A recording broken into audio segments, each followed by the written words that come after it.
Bad news, Warriors fans. The 2016 Cavs are the only home team in the last 50 years to lose a game by 30 points. Again, lose a 30-point home game in the season and then wind up winning the championship. It was actually Golden State that beat that team that year. The stat courtesy of Elias. Let's take it out to the table here because we've spent a lot of time this morning talking about the Celtics. And as you would say, rightfully so. They've had a lot of drama and all the rest of that. But can we stop for a minute and focus on Golden State here? I know that they're sort of on cruise control. I know they're periodically resting different guys. But, boy, they have looked lousy of late. I've said it multiple times. While the Golden State Warriors deserves to be the favorite, they will not have a cakewalk this year in the playoffs. I know the last couple of years have got the fans spoiled when they make it to the finals and win it all and only lose one game throughout the process. Their motto used to be strength in numbers, where they used to could go 9, 10 deep. Now they're relying solely on their starters, in particular all-stars.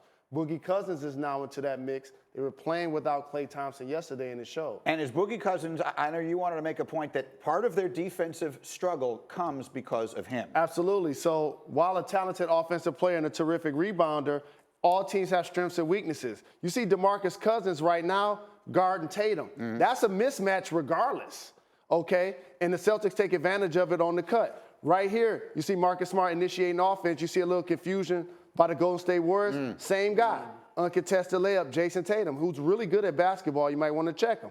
And here you see Gordon Hayward, who had 30 points coming in off the bench, little flare action that gets the open three. So when you have talent like the Boston Celtics, they exploit weaknesses. For the Golden State Warriors, they must tighten up. And Seth, you made that point to me. The second you walked in today, you were talking about Boogie Cousins' defense. Yeah, Boogie Cousins just doesn't fit with this Golden State Warriors team because he can't guard ball screens.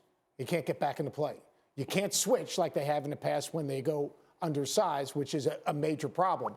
And he's combustible. And when you don't need a guy, when a team has great chemistry, great trust, all right, this team right here, I'm gonna look at right here. This is not a microcosm. This is who he is. Is he talented? Can he make shots? Can he score it on the block? Can he block some shots? He can do all those things. It's all about fit. And when I look at Boogie Cousins, as talented as he is, he doesn't make this team better because this team can't get stops with him on the floor. This team is not as consistent in their personality. And you want to win a championship, you've got one guy already in Draymond Green. You add another guy that's quote-unquote combustible to that equation, and all of a sudden, that impacts your chemistry. Well, here's why they need Boogie, and I do believe he fits. Because when they go against teams like the Boston Celtics, who are going to play small in theory, you can put Andre Iguodala in the game to finish. But in the West, there's so many notable bigs you're going to need to get offense from in the paint. All of the top teams have it. Look at Jokic for the Denver Nuggets. He's going to continue to give you offense. You got Steven Adams, who we showed earlier, who's going to give you will. You got to make sure those guys are engaged and working. Capella for the Houston Rockets. So you need Boogie for those big guys. They're not going to be cutting on him from the three-point line, getting dunks like Jason No, Tatum. but it impacts your defensive transition. It impacts when they put those guys in ball screens. It impacts a guy like Capella who's in the dunker spot. He helps up. He can't recover to get back into play. I mean, that's my thing. I thought they just looked bored out there. Like, there were just some passes. We showed the highlight of Gordon Hayward just breaking on a pass and taking it the other way. You don't usually see that, really, from a Warriors No team. Klay Thompson, no Iguodala. We're not giving the Warriors they're bored and he said timeout. with the process and all of that. They got beat. They were playing without Klay Thompson.